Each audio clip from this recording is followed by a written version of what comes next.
ಯಾದಗಿರಿ ಜಿಲ್ಲೆಯ ಸುರಪುರ ತಾಲೂಕಿನ ಮಾಲಗತ್ತಿ ಗ್ರಾಮದಲ್ಲಿ ಇಂದು ಸರ್ಕಾರಿ ಪ್ರೌಢಶಾಲೆ ಮಕ್ಕಳು ರಸ್ತೆಗಿಳಿದು ಪ್ರತಿಭಟನೆ ಮಾಡಿದ್ರು. ಏನು ಕಾರಣ ಅಂತಂದರೆ ಟೈಮಿಗೆ ಸರಿಯಾಗಿ ಯಾವುದೇ ಬಸ್ಸುಗಳು ಬರ್ತಾ ಇಲ್ಲ, ಹೀಗಾದರೆ ನಾವು ಶಾಲೆ ಕಾಲೇಜಿಗೆ ಹೋಗೋದು ಹೇಗೆ ಅಂತ.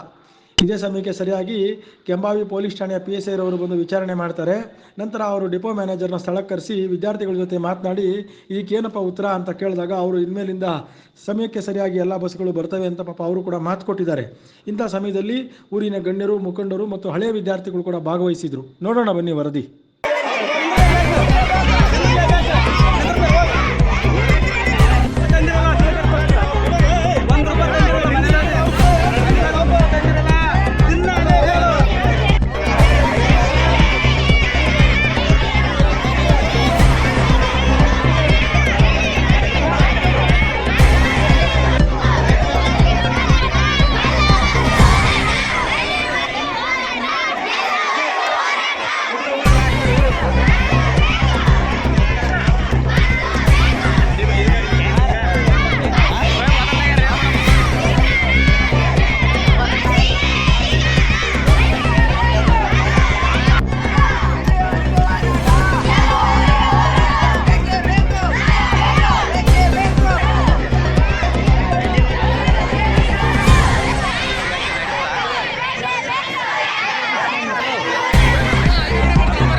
ಅಲ್ಲಿ ಸ್ಟೂಡೆಂಟ್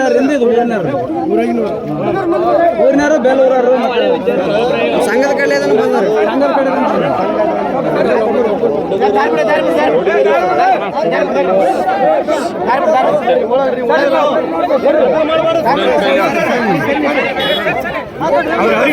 ಅವ್ರ ಕೈ ಯಾರು ಮಾತಾಡ್ಬೇಡ, ಅವ್ರು ಹೇಳಿ ತೋರಿ ಹೇಳ್ರಿ.